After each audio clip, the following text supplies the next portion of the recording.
Hello everyone, it's Mr. Punquist from Heavy Ammo Unbound, and today I want to talk about a weapon that has been severely underappreciated since the beginning of Season of Arrivals. I'm talking about the Cold Denial Pulse Rifle, and if you can tell I'm being sarcastic, that should have tipped you off. The Cold Denial is a very popular pulse rifle right now, and for a pretty good reason. It hits very hard and can roll with some pretty fun perks. So like always, I'll be talking about it in PvE and PvP.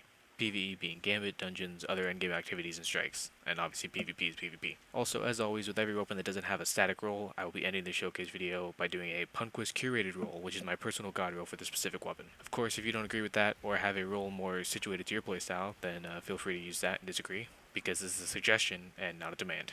Anyways, the Cold Denial is a slow rate of fire but hard-hitting pulse rifle that you can get from either the Pyramid Focus or Rival Focused Umbrella Engrams.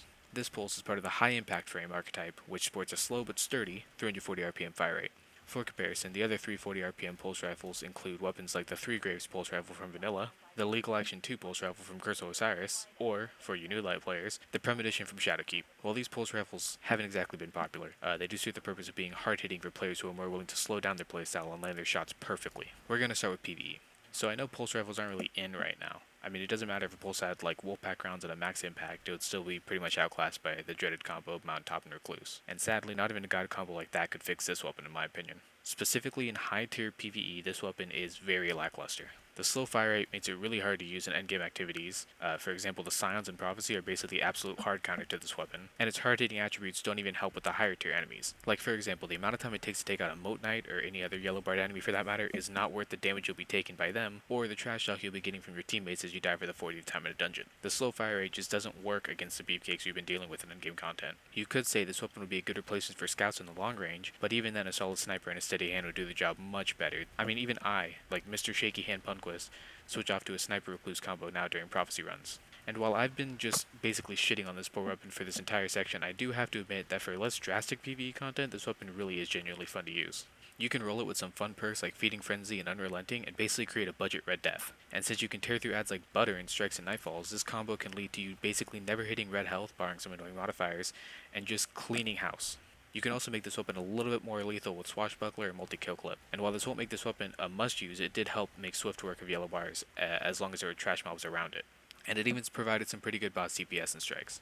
And speaking of strikes, this weapon also has a lot of potential in Gambit actually. Since Gambit PvE is very similar to strikes, this weapon actually does wonders from clearing ads from range. It also isn't too bad against invaders, assuming you play very conservatively.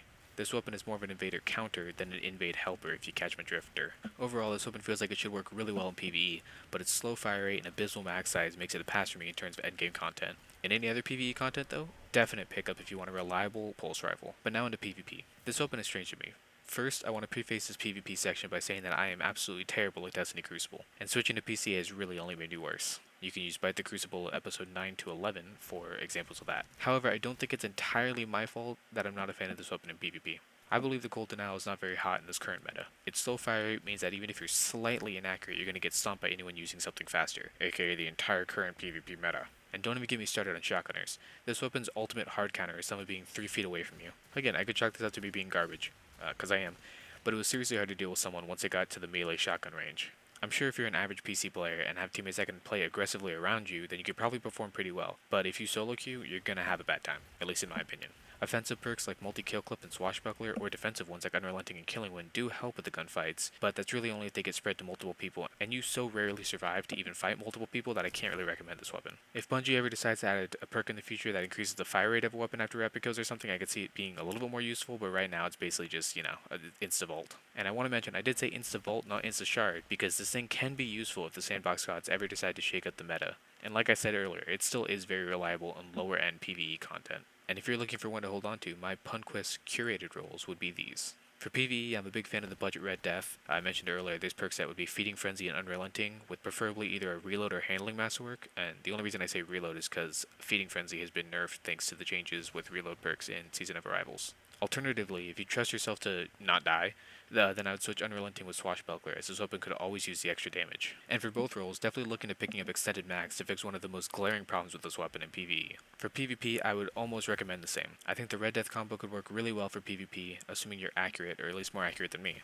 Another setup I can recommend would be something like Eye of the Storm / Pulse Monitor and Feeding Frenzy / Unrelenting. These will be for people like me who keep gunfights going arguably a lot longer than you should. And for that role, I would suggest a handling masterwork. Also, side note, I know I didn't talk about it for other roles, but since it's more important for PvP, PvP, I'll mention that you'd want Arrowhead / Full Bore and High Cal for your middle perks. And of course, if you're the sweatiest little guardian playing Crucible, then I'd always suggest the Feeding Frenzy multi-kill clip roll, obviously with the same barrels mentioned above in High Cal, with a handling masterwork. But that's just the basic perk loadout that's been here since Forsaken, so I don't really know if that's a Punquist curated roll. So while I don't think the Golden Owl is as garbage as I made it sound in this video, I really just think it needs a good support structure, or a brand new meta, to really make it shine. As for right now, it seems that the world just doesn't want a slow rate of fire pulse. Anyways, this is Mr. Punquist from Everyone Bound signing out. I will see you guys next time.